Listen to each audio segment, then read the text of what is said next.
There's one. He's hooked up. He's hooked all right.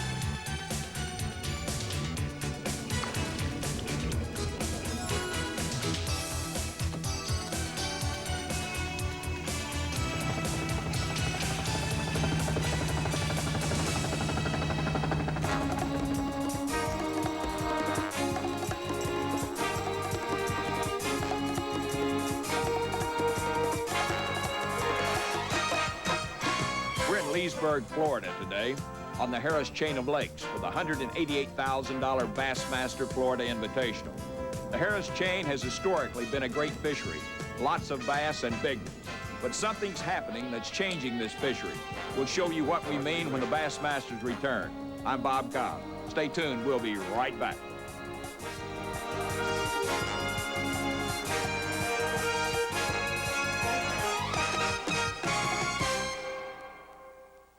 Same sweet spot. This is a small lagoon off Lake Griffin, an area well known for spawning bass, but apparently it's too well known. Florida's Jim Bitter, however, proves he can catch bass in a crowd. This is his second fish this morning. Out on Big Lake Harris, Peter Thilveros of Florida quickly hooks up with his first bass. This Jacksonville angler fishes the Harris Chain frequently. Pre-tournament talk plays Peter T in a front-running position. Texas pro David Wharton, paired with Jim Bitter, boats his first bass. This longtime pro is a consistent high-place finisher. He won the recent Bassmaster BP Top 100 on Lake Murray, South Carolina. These two anglers are sight fishing bedding bass, a technique widely used in clear water.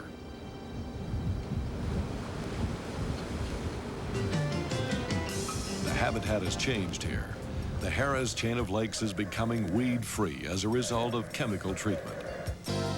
What this means to the future of fish and wildlife is an unanswered question. But the result so far from the standpoint of the bass fishery is not good.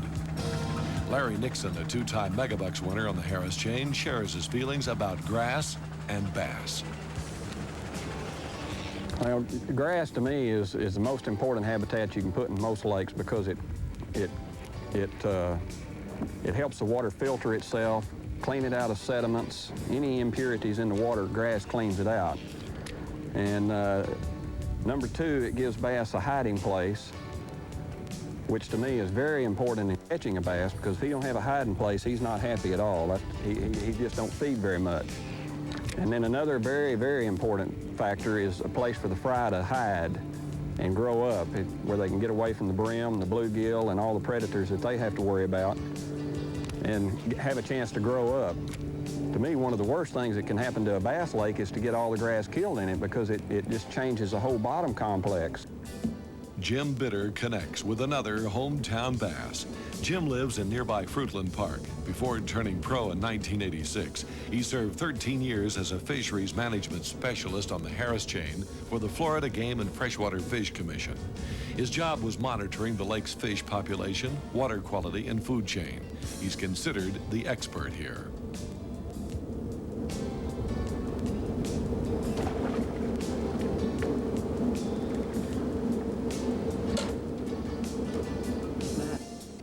David Wharton's got another bite. Several anglers fishing here commented the area had been loaded with big spawning bass, some in the 8-pound range. However, the heavy boat traffic has spooked most of the bass off the nests. Fish can be seen moving along and away from the banks. This honey hole is drying up.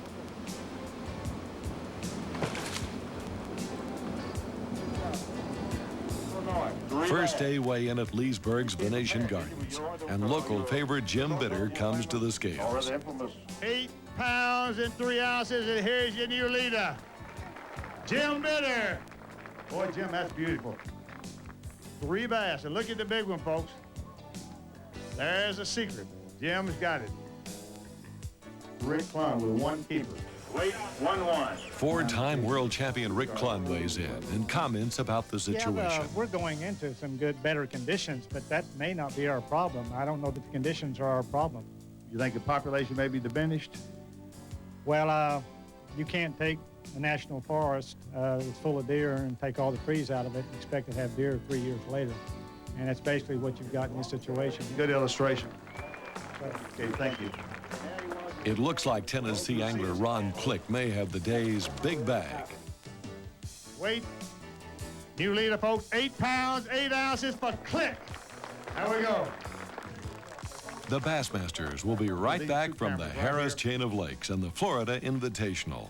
Don't go away today, which from the standpoint of fish weighed in was a disaster.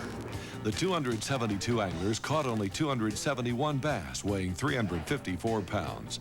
In 1990 here, 100 fewer megabucks anglers caught 714 bass, weighing 1,175 pounds. Without a doubt, things have changed.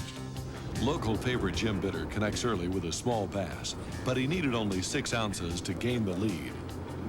Finally, a bass from Mississippi's Paul Elias. He's happy.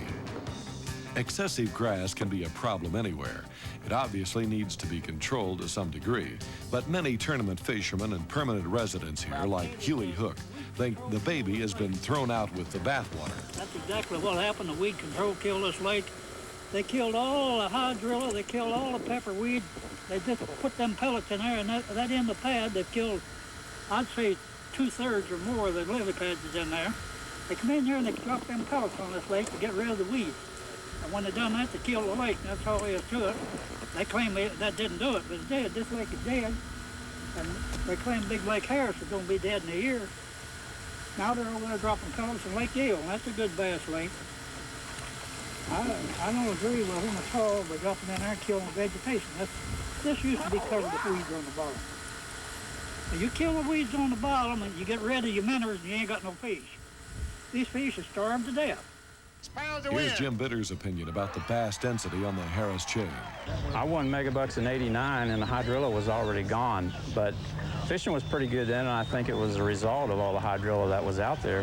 Naturally, the hydrilla raises a lot more bass, and that's great. The bad thing is there's some side effects from that hydrilla. But anyway, the hydrilla was gone at the time I won megabucks, and we had probably a pretty good population of bass build up from that hydrilla. And once you knock out the hydrilla, the numbers of bass decrease drastically because you're doing away with their spawning area, you're doing away with places for them to hide, you're doing away with places for the food to hide to feed all those bass. So once that hydrilla crashes out, the bass just go crazy on the food. They eat it all up, and pretty soon they start cropping their numbers off themselves to where you have a lower density. But this is way below the density that should be here even without the hydrilla, from the way I see it. And that's something a lot of people don't understand. If fishing is any indication of the number of the bass we have right now, it is really, really low, and a lot lower than before the hydrilla ever came into this chain, a lot lower.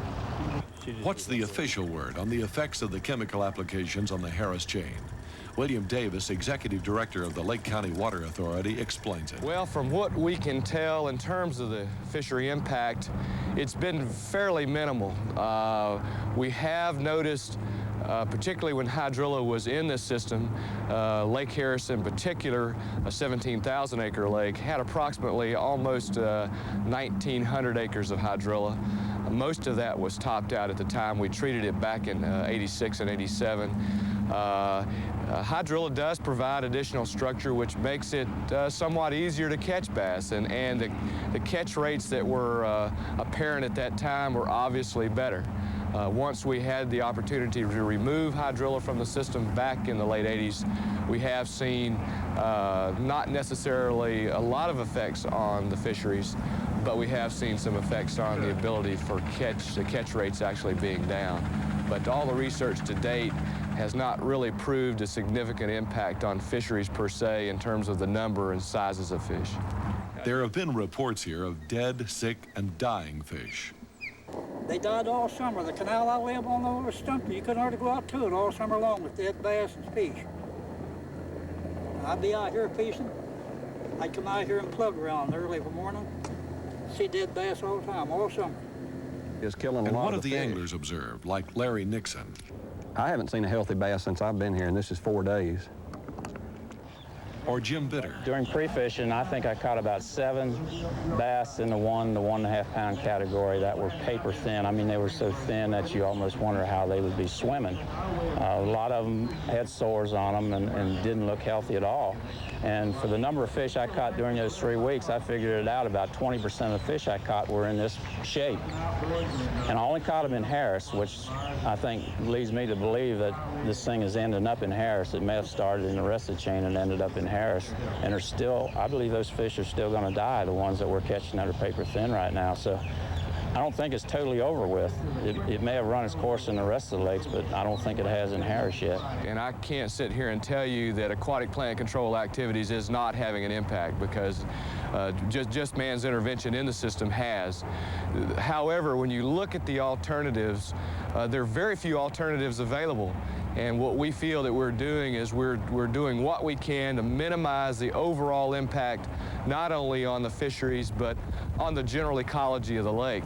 I've had a tremendous number of fishermen, particularly in the last few months, ask me, well, why don't you just let the hydrilla grow? I mean, there is no problem at this point. We don't see a problem with hydrilla growth.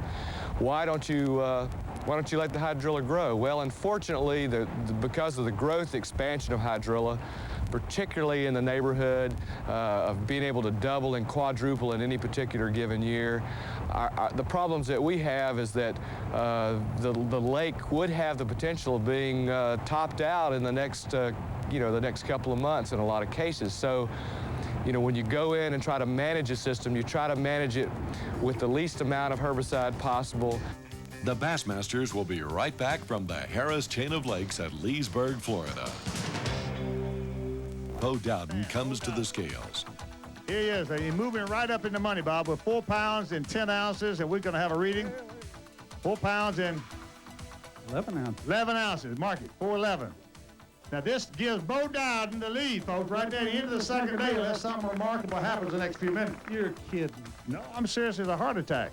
California's Mike Folkstad, in 21st place, weighs in. Right in there with 5 fine bass, and folks, watch the scales. This is moving right up, Bob Cobb. 6 pounds, 6 ounces. And let me just check my tabulation here. This puts him into what position? Second place. Second place. 2 ounces from the lead. You're kidding. Man, folks, come on now. 2 ounces out. Well, there's another day. I don't know. The final round, and the scoreboard shows meager results for yesterday's weigh-in. Only 246 bass over the 12-inch size limit were caught. Mike Folkstad is hoping his bass today weigh enough to keep him in the hunt. Only 2 ounces out of first, Mike is a proven performer and a former Bassmasters Classic qualifier. He's fishing a canal off the Dead River between Harris and Eustis Lakes. Well, that helped. Ain't very big, but it'll do. That fish ate just like that other one. And I just barely hit him hooked in the lip. You see it? How is Mike Folkstad applying his Western angling techniques here? This is pretty much exactly the same thing you have to do in the West sometimes when fishing's tough. We got a lot of low populations of bass. Fish are smaller, so you can fish a lot of light line and stuff, and pretty much is just scaling everything down. Your worm, your hook, your line, your rod, just everything, and just fishing real slow and deliberate at everything. Just trying to finesse one of them little keepers to eat. That's all you want is a keeper fish. Tournament like this, if you could just catch a limit of them little keepers every day, you'd win it easy. But it's hard to even catch a limit of them. But the main thing is when you get that bait, you got to fish it so slow, you got to keep bottom contact. And it's hard to feel a lot down there with that light of bait. Now, I just felt some contact there.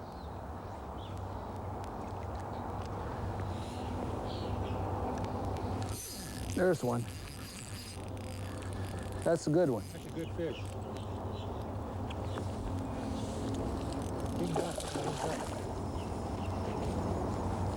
Move out of the way just a little bit for me. Don't work on me. Just... You want to swing him or you want me to lift him? No, I'll swing him in.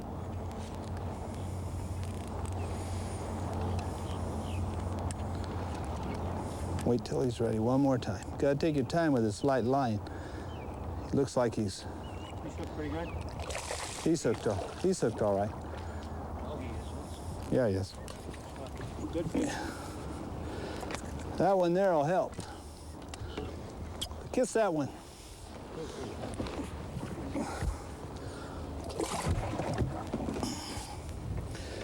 Thank you, Lord. I must have said 10 prayers last night. I never prayed to have him help me catch fish. I just have him help me fish to my ability. I've been getting, the last day of practice in this canal, I'd got 8 bites, maybe 7, I don't remember exactly. I didn't hook the fish, I just went around and located the areas the fish were using. It's the best canal I've found. Before that, I was just getting maybe 2-3 bites a day.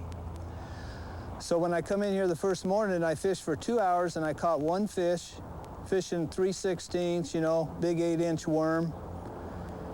And I just figured that the fish were here, but I couldn't get them to bite that big stuff. Everybody was in here throwing big stuff, spinner baits and jigs and heavy sinkers. So I sat down,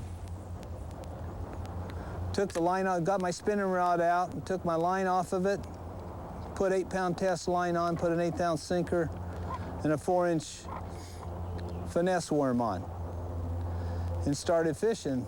And then after that, from 10 o'clock to when I went in, I got 3 fish. And I didn't see another fish caught in the canal. So then when I come back yesterday and started, I did the same technique and I caught 5. And today I went to 6-pound test figuring it's been pressured more, so I went lighter yet. Now, I don't know if it's making a difference or not, but I know there's a lot of people who wish they had 2 fish, and I already got 2, so if I can keep it up and get me a couple more, I got a chance at having a real good tournament. The final weigh-in. Did Mike Folkestad's light line finesse tactics pay off? Mike Folkestad, folks, if you look at the scoreboard, he's in second place with 10 pounds, and today 3 bass. I got news for you. This man's going to take the lead. He needs 3 pounds and 12 ounces at the moment to take the lead in this tournament. And the weight, 4 pounds, 10 ounces. There's your new leader. Bingo. That could do it. Leader Bo Dowden blanks this last day. Favorite Jim Bitter doesn't have enough. The champion of the Bassmaster Florida Invitational is Mike Folkestad. His 14 pounds, 10 ounces is the lowest winning total in BASS tournament records. But it's worth $35,000. One more time. Looks like he's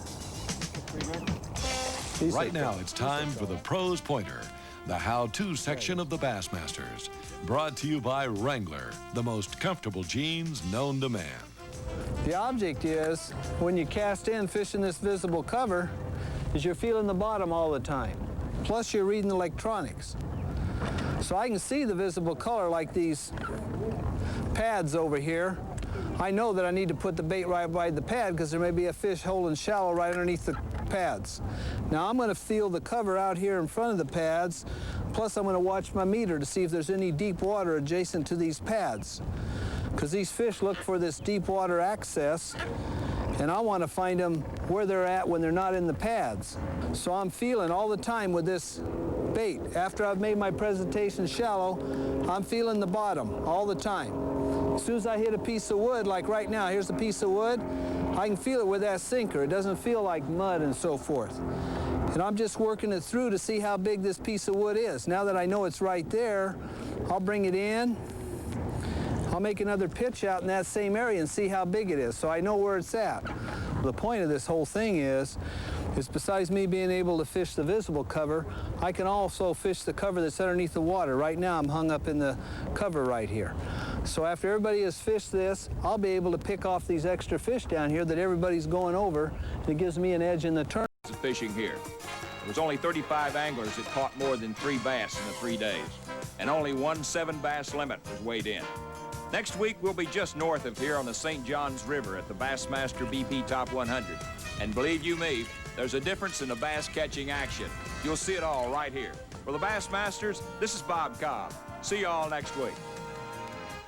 The Bassmasters has been brought to you by Johnson Outboards. Wouldn't it be nice if everything else were as dependable as a Johnson outboard? Abu Garcia, take it to the max. Ranger boats, we still build them one at a time. Zebco Motor Guide, the choice of serious fishermen. Chevy trucks, more people are winning with the heartbeat of America. Today's truck is Chevrolet. Lowrance and Eagle Electronics, proud sponsors of the Bassmaster Tournament Trail. DuPont Strand Fishing Lines.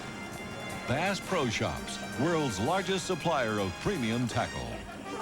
BP, a leading producer of oil and gas for America's energy needs. Wrangler, the official jeans and shirts of the BASS Tournament Trail. And the Bass Angler Sportsman Society, the world's largest bass fishing organization.